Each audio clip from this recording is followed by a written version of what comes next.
welcome to the podcast. Today we have Matthew Allen on, and firstly, thank you very much Thanks, for coming Thomas. on. So just to give a brief introduction, Matthew has about 15 years experience working within the TIC industry, all within leadership positions, some global, some regional, across loads of sectors, working for businesses such as Intertech, SAI, RENA, and most recently with NSF. So I'm really looking forward to getting into it. So we'll kick off with the first question. So the first question is, can you share an example of a moment that has shaped your personal life up until this point? Yeah, I'll go pretty far back, Thomas. I was fortunate to be able to do my schooling in the military college system here in Canada, and it's a tough life, and we also live a tough life now in industry and in the world today. So I kind of draw upon this moment when I was just a new recruit in the Naval Academy. My brother actually passed away serving while I was in boot camp. Wow. And, in the middle of probably the most high pressure moment of a young life, I had more pressure added. And I can say, I had really good support around me to make sure I was mentally safe, during the time of processing all that. But there was a moment, and it's a really pivotal moment in my life where, the military, they were being very accommodating and said, do you want to go home for a year? And I consulted with, mental health professionals, family, and friends. And a lot of people said, it's might as well just stick at it and keep going. This structure for you is a good thing. And maybe having nothing to do might be more negative. So I joke now that when time gets tough and it's budget season and everything's crunching down on me, I can remember that one moment, and it's kind of, if you can make it through that type of sense. That's many years ago, but it still really sticks with me because it showed me that I could sort of knuckle down and persevere, and that it was actually safe, that pressure and structure kind of weren't bad things for me. Not to say that fits everyone, but I think it set me up well so many years later for the pressure that tends to come and go in our lives. Well, thank you for sharing. I guess that kind of leads nicely on to the second question, which is, how has your background influenced your approach towards the TIC industry? Yes, I probably spent the better part of a decade not knowing anything about the industry. Really, I started out as an environmental engineer in the field, digging holes, cleaning up spills, probably. And as I advanced in environmental engineering and sustainability, uh, I started to learn about this opportunity. And it wasn't until I learned about Intertech and the work they had done, was sort of my door opener to TIC. And then so for me, it was kind of a natural expression of having a technical background, of really liking working with people, Mhm. uh, having the multiplicity or the variety of the type of work, which as a consultant, in my earlier years, I liked the change and the always refreshing reality of life. So to me, Mhm. having an engineering background, technical background has really helped me, I think, to be a better leader in the TIC space, because inevitably, we deal with technical customers and technical frontline experts such as auditors and scientific experts and analytical experts. So having a bit of the translator built in and being able to understand that technical and the engineering underpinnings, I think has really helped over time. So yeah, it kind of felt like a very comfortable home to find out about TIC and then to be able to grow in it. That's a good question. Sure. Okay. Fantastic. So, I guess a bit more of an introduction to yourself than what I gave at the beginning. But can you briefly introduce yourself and your background within operational leadership? Sure. I think, speaking to the years in consulting taught me how to become a project manager and increasing responsibility over P&Ls and sort of the revenue side of things, but on a project basis. And then earlier on, I was fortunate to be able to build teams and really liked getting into the newer spaces of things. So entering Mm. into, as we mentioned, the first role with Intratech was a global operational leadership role in their assurance or more their advisory side of the business on the other side of the impartiality firewall from the auditing and certification. which was really amazing because it gave us a chance to take a fairly separated global team and consolidate it into what was their first global vertical, which was really great to be a part of. Um, and then I think from there, the next part of the journey for me was wanting to be part of uh, the acquisition and divestiture side of growth because it was so much a part of that consolidation moment in the TIC space, which is probably not done yet. But it was really neat to then move from a publicly traded to a private equity owned. It gave me a lot of exposure to the pressure that goes along with the PE space. Certainly a lot of attention to data and details, but it was, the journey of fine tuning SAI was a great role, and also allowed me to access the bigger part of the business in the audit and cert space, lots of volume of days and audit days and complexity of scheduling. So I really learned a lot through that because the complexity increased from individual experts to individual projects to large 3-year contracts, how many audit days. So I think that was a really cool part of the progression. And again, being able to be part of, divesting SAI and watching it journey back into Intertech was really a kind of a whimsical experience to have been there and then to be going back as a seller. So I think a lot of that was some fast times. Of course, you throw a pandemic in the midst there, and operational leadership was really important to be able to temporarily take people out of the field, then start to ease them back in. But I think also operationally to look at how to be creative, whether it was our training business or the audit business, to be able to deliver that virtual. I think most leaders in the TIC space have lived through that, and we've all survived it. So I think beyond that, operationally, I really like having teams globally. It's probably been one of the most enjoyable parts, getting to know the different cultures, the different work cultures, but especially the actual geographic cultures, and also learning that people in different teams of different parts of the world deal with stress and schedules and process and procedure differently. That's been kind of fun to learn how to be kind of a universal Yep. translator for that.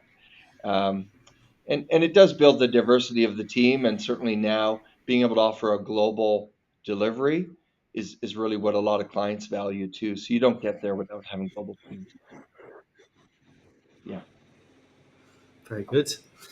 Okay, good. So, what leadership qualities do you believe are essential for operational leaders to be successful then? That's a good one. I think I'm drawn to the TIC space, and particularly the QHSC, the quality, health, safety, environmental, and sustainability area of it, because it has two elements that are important. We deal in a people-based business. When you're not on the analytical testing side of the TIC industry, you're primarily dealing with auditors, schedulers, frontline delivery people, support, and the operational delivery. And you very quickly realize, aside from a couple of technological tools to help you schedule or whatnot, we really are reliant upon people to make it happen. So I think being a people first leader, probably people obsessed sometimes, really helps in being able to relate to the realities on the ground or the challenges or the frustrations that come. The work starts to pile up and the stress builds. So I would say number one is just really enjoying meeting the different people, particularly when you're dealing Yeah. with technical experts. There's a lot that goes into someone with two science degrees and 10 years of experience in industry. They've gone through a lot, and I try to draw from each person. I would say the other one is just being in a mission driven company now, and having been in a number of them, believing in what we do and really feeling that what we do matters is important for me. Um, there's a lot of things I couldn't sell or do because it probably wouldn't drive me with enough energy uh, to keep working hard. And so I think, the people and the sort of mission focus has been really a key thing, um, that's made it a good journey for me. Okay, fantastic. In your experience, what are some of the common pitfalls or obstacles that operational leaders encounter, and how do you navigate them? Yeah, I would, the thing I've come to appreciate is that there's a large technical element, there's a large people element, um, but Hmm. there is also politics, not the bad side of politics, but there's a structure of a company, and most often nowadays we're operating in matrix structures, and there's a lot of relationships and stakeholders that you have to be faithful to. So I Yeah. think sometimes I've seen leaders lose sight of all the different stakeholders, and Hmm. once you lose the support and the commitment of the general population, uh, then you really Hmm. start to undermine your ability to relate and your ability to engage people. So I think that's been a challenge. Um, Hmm. I think the other thing too is that it's this balance between people and data is is what I've come to appreciate. That sometimes we can get very fixated on the people part or too fixated on the data part and not really try to maintain a blend. So I'm Hmm. not to say there's only two types of leaders, but I've seen people leaders uh, not really own the data enough, and data leaders, start to treat people as barcodes, and then you fail in the middle. So it's probably having that healthy balance, really being able to keep in check the people focus and the data focus, and also to be able to understand that you do have a lot of parties and stakeholders that you have to accommodate, think about, plan around, such, Hmm. and include early. I guess the last point I would say is that this idea that we often are part of change management in our job. We're there to fix something, to improve something, to Hmm. grow something. So we come in and have to really convince people that the journey is worth it. Here's what we're going to do, visualize the finish line, all the sort of change management principles. And I think we fail to include all the stakeholders at the outset.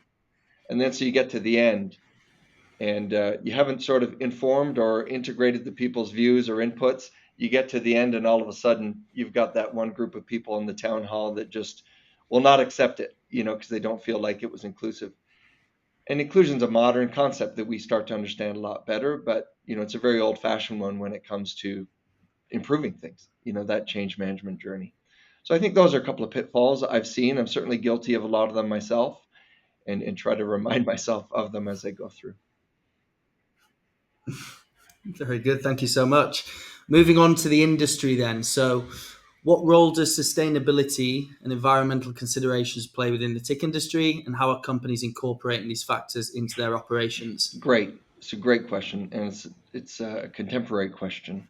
And we see the sort of melding of the term environmental and sustainability and ESG. And of course, the Yeah. E and ESG being environmental, social, and governance. We don't spend a lot of time in the G, but in the TIC space, we do spend some time in the S, particularly around social and ethical audits and things like that.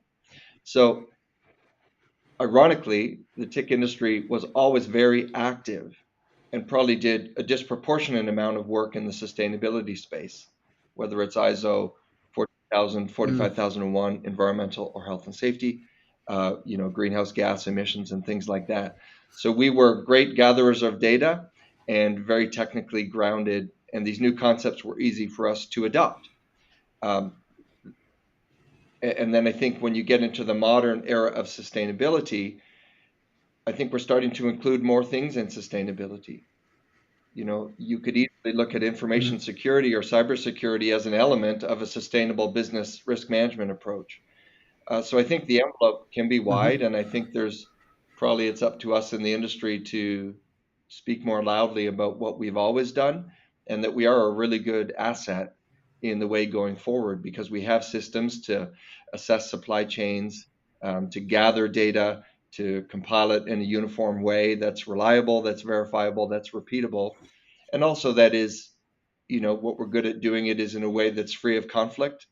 So we could go into different industries and Hmm. apply sustainability benchmarks or social benchmarks in a uniform way, regardless of who we're auditing, right? That's what we do best. Quality, health, safety, Sure. environmental practitioners, let's say. So I think it's a good fit, but I think you've seen different companies in our industry struggle or take different ways to communicate. Either it is to say this is what we've always done and we're champions of it, or to really present it as something new, um, which is tough then because you have to decide whether you're focusing on a product or on a process or on a building or on an ecosystem, and it becomes a very large playing Mm, field. It's hard to do all of sustainability really well, and I think it's incumbent upon the service providers to sort of pick a few niches. You see some that focus deeply in verification and validation of carbon credits, life cycle assessment, yeah. environmental product declarations around products, or what my team focuses on a lot is developing strategy and helping in the disclosure reporting, because a big trend we see now is that so many companies, I mean 50,000 companies in the European Union, will be mandated to do their first environmental disclosure reporting, sustainability disclosure reporting, within the next 2 years. So the opportunity, Mm, to be that independent arm's length team of experts to benchmark where they are, uh, to sort of synthesize the data and then to report it in a known reporting format, that sounds like prime space for the TIC industry to offer value. So I think that's it, right? We talk about greenwashing and the lack of transparency or the lack of accuracy in reporting data. That's what our industry has always done very yeah. well. So I think it's something we can Hmm. continue to embrace. Very good. Yeah, completely agreed. The so on your personal side, then, always interested to hear this point. Can you share any specific mindset or mental strategies that have helped you overcome challenges and maintain a positive outlook? Yes, we've had our share of negative challenges, be it financial pressures in the last couple of years, supply chain issues prior years, and then the pandemic. So I think the opportunity to, as a leader, particularly, to be positive first, and it's not to say we don't use Yeah. data to talk about the real issues, but it's the classic thing that you bring a problem, but you bring a solution, and that's something that I found we spent a lot of Mm, time reminding our teams of in the tougher times of the last couple of years. Uh, but I really aspire to be positive. I've seen how heavy it is when people are negative. You encounter some people that look at the same situation and have a very different view. The impact on the group around them, especially when they're looking the leader for a signal as to whether it's doable, survivable, achievable. If there's this sense of, well, we're probably half of us are going to perish. Well, that's you look behind you, there's no one left. So I think uh, I think optimism is a great attribute in a leader, but at the same time, to be ignorant of the realities, I don't think adds any credence to your leadership style as well. So I would just say, optimistic, positive, but with a real view to data. And then I think then, as a leader, it's important that we explain to the people what the reality means, whether it's a financial reality or an operational quota or whatever it is. But to say, look, this is fixed. This is something we have to accomplish. It's going to mhm, be hard. We're going to have to reconfigure how we do it. But I think that's really, people look to the leader to bring that. And so I think, once you kind of have that balance of people focus and data awareness, you can't let the data take over, because it's not hard to find data that will mhm, challenge you. uh, and then I think, we do mhm, spend a lot of time in our business reviews focusing on the negative, and we remind ourselves, to highlight the positive as well. Um, I think, mhm, one of the topics that naturally comes out of this is the positivity of growth. Why growth? What does growth benefit us as a team, as an individual in career development, investment in equipment, investment in new headcount? That's where I think positivity really the rubber hits the road in a business, because you can articulate to people what mhm, growth looks like, what are the benefits, even though there's work to do to get there. So I find that's a really mhm. crystallizing, concept nowadays in my business. Thank you. So, leading on to the final Yeah. question, if you could look back in time and give advice to your 21-year-old self, what would that be? I think it would just be patience. Okay. We really expect a lot very soon in life, no matter what career or pursuit we have. So it was just that sort of slowly steady building. Um, I used to be really fixated on, P&L management, and the fact is you have to Yeah. start small, and there's so many lessons along the journey. It's really hard to skip steps. So I think patience is one thing. Um, I believe life is short personally. So at the same time, you sort of feel that rush to take to be able to experience all the great Yeah. things along the way. So it is hard to sort of take a slow, steady view, especially over the last 2 decades. It's been about speed and progress and, promotion and things like that. So I think it's Yeah. the balance of those things. Yeah. I think patience in a certain few moments, to let the storm pass a bit rather than feel that you have to act in the moment of the storm. So if he's listening, that's what I would say. But he's probably distracted. Oh, very, yeah. Very good. Thank you. First off, thank you so much for coming on, Matt. We've known each other for a bit of time, and it's great to finally get on a podcast and talk the industry and yourself. I appreciate you being so open and honest and getting into the detail and giving away 20, 25 minutes of your time. So really appreciate Thank it. you, and it's great that you're doing this for the industry. I think we don't get the time to share, some of the ideas that drive us because so many of them are common, across the different places we work. So I appreciate that, Thomas. Thanks again.